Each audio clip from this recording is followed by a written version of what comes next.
What's up, y'all? Uncle Shady back with another reaction video. So, now we're getting into the real shit. So, by the time we got everything together and we had started the MySpace page, we had 4 songs. It was like the Kids, the Natives. Oh, I don't even remember. It was like a couple songs we posted first. I believe, man. At first, I think it was just the Kids and I don't know. I don't know what I'm talking about. If you guys know, post it in the comment section, because I don't really remember. I'm old, and as you guys know, it's been a long ass time, and I was partying a lot back then. So anyway, once we had a couple songs that were kind of, whatever they were, I was talking to Aaron. I was like, I really want to do, slow, kind of heavy metal, like kind of like a ballady type of dark, like emo type of songs, as well as this other stuff. But I really pushed the heavy and the dark and the slow during this time. And at this point, honestly, in the beginning, I wasn't around Aaron's when he made the first couple songs as much. Like I was off doing whatever. And once we got to this point, though, it was different. Like I'd been to Aaron's house a bunch of times. Like I was at Drill's studio all the time.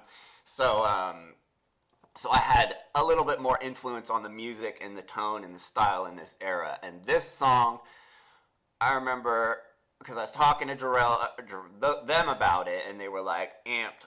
And so I went to Jarrell's one day, and he played me just the keyboards and the guitars, but it was like at a different tempo, and we changed it up, slowed it down, and then started, I was really into like metal and like double bass and stuff, so I really pushed, like I was like Aaron, Aaron had no concept of double bass, and so this was the first song where I was like literally tapped out the drums, and between me, Aaron, and Jarrell wrote this song, which I think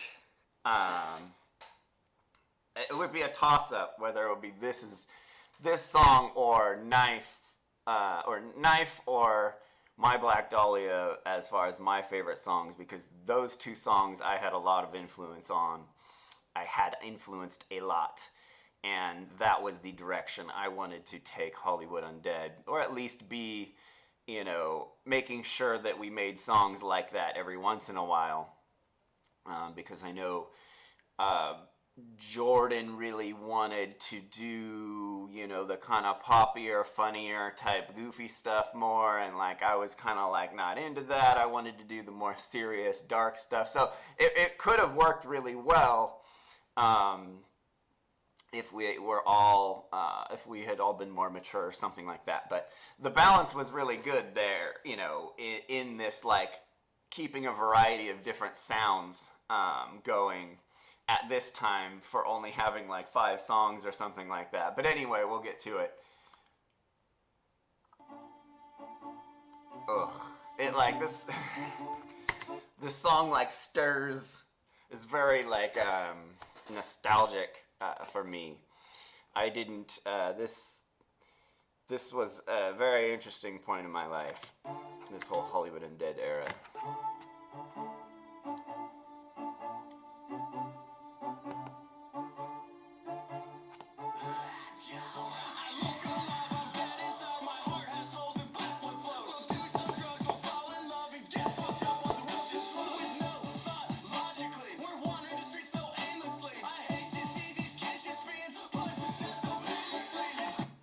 It's weird. It's like gives me goosebumps. So yeah, this song, the bass basically, like, I was like, we need to do double bass, like fast metal double bass, but slow it all down. And like, I remember in like 10 minutes we made this beat and we were like, damn, this is sick. Like, it's so good. And the guitars, and it was very simple and a very good song. And this was at the point where I was all, oh shit, like, this might work out well, because in the beginning we had really no idea, and we were just, and like literally it started from a conversation on Jarrell's patio to like 2 days later having a song to 5 days later having two songs, and then at a week we started the MySpace page, and like I was hanging out with Tila Tequila a lot at the time, and I was hanging out with Sonny Moore when he was in From First to Last, and so I was like, every time Tila would turn around, I'd jump on her computer and be all like, boom, like, check out Hollywood Undead, check out my friends Hollywood Undead, like stuff like that. And like, I went on tour with From First to Last on Warped Tour, and like there was 5 computers on the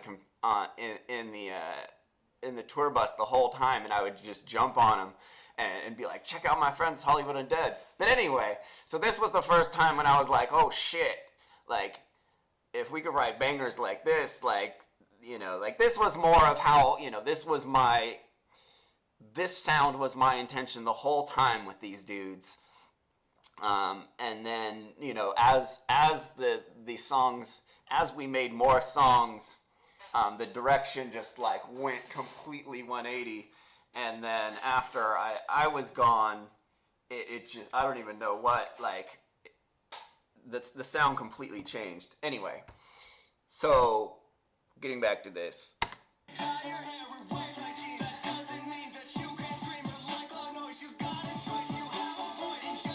And at the time too, I'd shown you in this picture, you could see homie right here,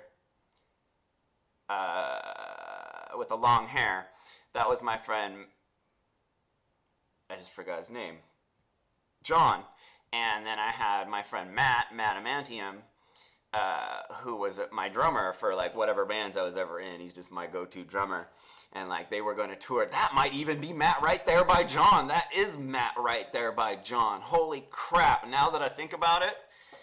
So the kid to John's right, to our left, that's Matt Adamantium. I was wondering, because I was looking at this picture in the last video, and I was like, who is that? But that's Matt. These are the homies. Matt was in a band called Adamantium that was sick back in the day. He's been in a bunch of good bands. But anyway, so they were supposed to be like our touring band when we went and toured. They were just homies of mine that shredded, that were just amazing musicians. So at this time we had gotten the band, and we had decided that like when we go on tour, you know, I was like, hey, when we tour, you know, we really need to have a live band and keep it like the Beastie Boys. You know, that was my whole thing the whole time, was Beastie Boys. You know, Beastie Boys always played their music. They always toured with a band, not just like a DJ. You have to keep that, like, especially with like a darker metal band, you know, you have to keep that like small, I don't know, I'm getting off the course here, but I just wanted to keep it really rock and roll and raw, but like have it be hip hop, but like listenable, you know, to where it wasn't like cheesy new metal, you know, with like rap lyrics in it, or, you know, I don't know. But anyway, we'll get back.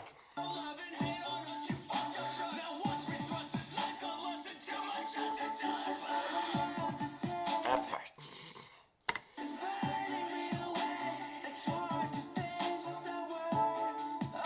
The song could have ended right there, and that would have been the sickest song. Like, it's like Jarrell's shit was so fire back then. Cause like we were all feel that we like, you know, I don't know. We're just organically and effortlessly like putting songs together, and then being pretty like, you know, like interesting. It was very interesting. This whole project was very interesting at the time, and that's why it kind of got so big, because it was interesting. Like people were just like, "What the hell?" I was doing A&R for. I was being apprenticed to do A&R for a major record label, and I disappeared from doing my apprenticeship basically before Hollywood Undead, and the girl who was apprenticing me, which is like she's one of the most famous A&R women of all time, she eventually called me and was like, "So this is funny because I was just telling my boss about you. You know, I told obviously was told him I was apprenticing someone, and then he asked me about this band, and then I go research, and it's you. Like it is this weird like." Strange thing. And so she's like, she gave us an offer, but we were already getting such good offers at the time. I had to turn it down, but it was pretty funny.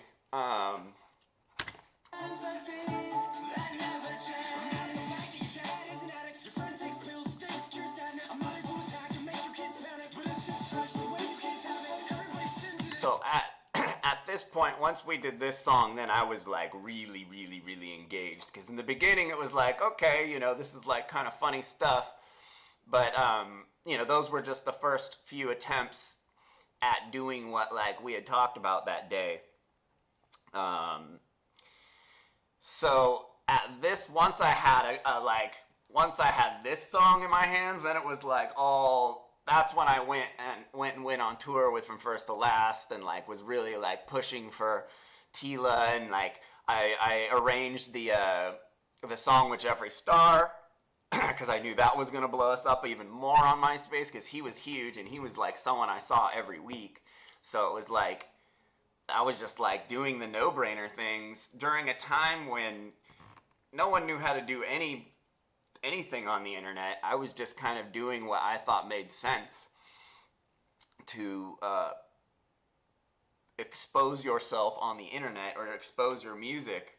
I don't know if I've mentioned earlier, but Tom, around this time, Tom called me and was just like, "Did you guys hack into MySpace to blow this page up? Because our page blew up so fast." But it was From First to Last, Sonny Moore, Skrillex posting about us, and me going on tour with them, and then me having Tila Tequila posting about it all the time, and then having Jeffree Star post about it all the time, and having him on a song. Those things just completely launched this band. But like this is when I really got my like once we did this song, I was like, oh my god, because I was blown away by this song, and it was funny because Aaron at the same time. I know I'm digging deep, but once we did this song, like I was like to Aaron, because I would always fuck with Aaron, because Aaron's he's just one of those, he's just an antagonizer that like just doesn't, I don't know, he was just really antagonizing all the time, so I'd like, everybody just wanted to fuck with him. But anyway, I had, up to that point, only had fucked with Aaron, really, like, and then at this point, I was like, damn, dude, you did a really fucking good job with this song, and like kind of like gave him some credit. And this is about the time that he started going crazy, where he just like started emulating this alter ego that was just, it was intolerable, and it was always a problem. But anyway, it was like, it's weird.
I just did it again.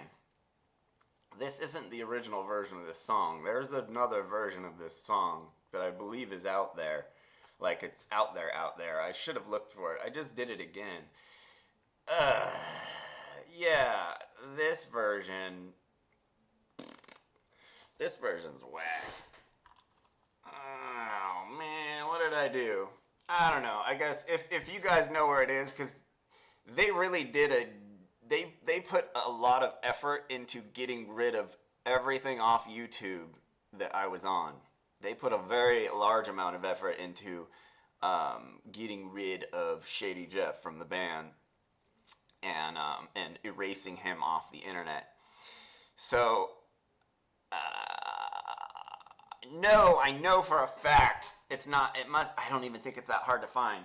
I know we've been looking for the original number 5 video, but that thing's long gone. I remember I posted it on my page, my YouTube, and they copyright struck it and just took it down, and I never saw it again. But there's an actual video of me hopping out of the van with everyone. It's either first or last. I believe it's first. Shady Jeff, boom, first guy out of the van.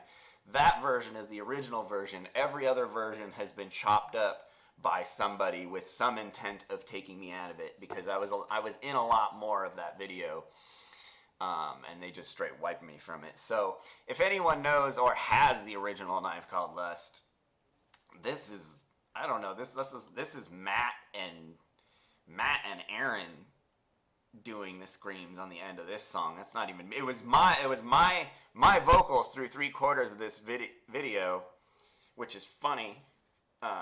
Because they released my vocals on one of their albums and didn't give me credit for it on the album. But this is Aaron and Matt doing those screams there. Or it's Aaron and then Matt kind of like throwing up on the straights, like trying to get himself in there.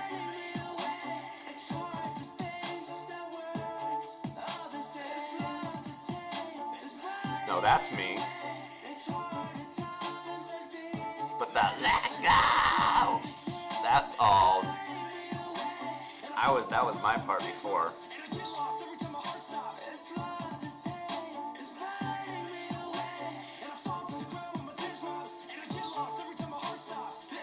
Ugh. Yeah, that's Matt. That's Aaron, but that's like 3 layers of him screaming. Why would, like, yeah, so they obviously liked my vocals better for in the song, but then they had Aaron finish it. Ugh. Yeah, no, this is crap. Yeah, so anyway, if you guys know where the original version is, put it in the comments, please, because I will redo these videos. I will remember more things next time I do them, and I'd like to do them with the original versions of these songs. But anyway, yeah, these 2 are the ones I was waiting for, because these 2 are my favorite songs from Hollywood Undead to this day. Yeah, next I'll be doing My Black Dahlia. Peace.